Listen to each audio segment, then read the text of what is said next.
আমরা সবজির বাজার পরিস্থিতি জানবো দর্শক। সবজি বাজার নিয়ে বিস্তারিত জানাতে মানিকগঞ্জ থেকে সরাসরি যুক্ত হচ্ছেন সহকর্মী আব্দুল আলিম।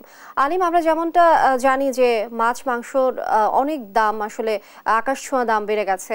আপনি জানাবেন সবজির বাজারে কি অবস্থা? ধন্যবাদ মেলিয়া।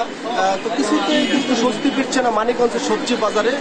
প্রায় সবজির দামই কিন্তু প্রতিনিয়ত হু হু করে বেড়ে চলেছে। গত এক সপ্তাহে প্রায় সব সবজির করলা, বেগুন, মূলা, শসা থেকে শুরু করে সকল সবজির কিন্তু বাজার কিন্তু চড়া।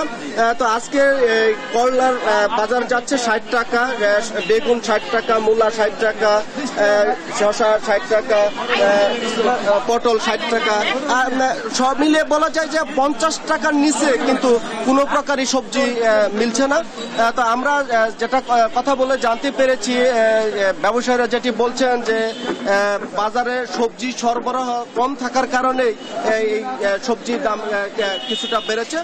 তো আরেকটা জিনিস যেটা বলতে চাই যে পাইকারি বাজারে যে আড়তগুলো তো রয়েছে, সেখানে যে দামটা রয়েছে সেখান থেকে এই খুচরা বাজারে আসলে কিন্তু কেজি প্রতি 15 থেকে 20 টাকা পার্থক্য সৃষ্টি হয় এবং দামটা বাজারে বেড়ে যায়।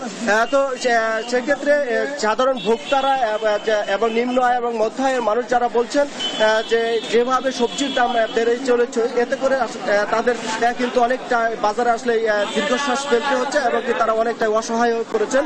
তো আমরা আরো যেটি জানতে পেরেছি যে এই আগে যে তাপদাহ গেল এবং এই বৃষ্টি যে হচ্ছে কিছুদিন যাবত, তো এই বৃষ্টি যদি অনাবত চলতে থাকে তাহলে সবজি বাজারে আরো অস্থিরতা সৃষ্টি হবে বলে জানিয়েছে এবং বাজার সবজির দাম আরো বাড়বে বলে জানিয়েছেন ব্যবসায়ীরা এবং কৃষকরা।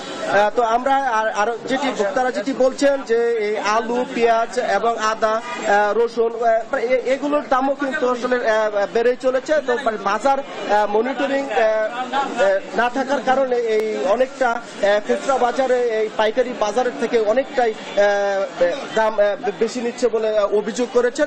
সেক্ষেত্রে ভোক্তারা বলছেন যে বাজার মনিটরিং যেন জোরদার করা হয়, তাহলে হয়তোবা বাজারে কিছুটা স্বস্তি ফিরতে পারে। এছাড়া আমরা আরো যেটি বলতে চাই যে কাঁচা মরিচের দাম যেভাবে হু হু করে বাড়ছে, এতে করে যে গত বছর যে 400, 500, 700 টাকা কেজি তো বিক্রি হচ্ছে, সেই ভাবেই কিন্তু এই কাঁচামরিচের দাম বেড়ে চলছে।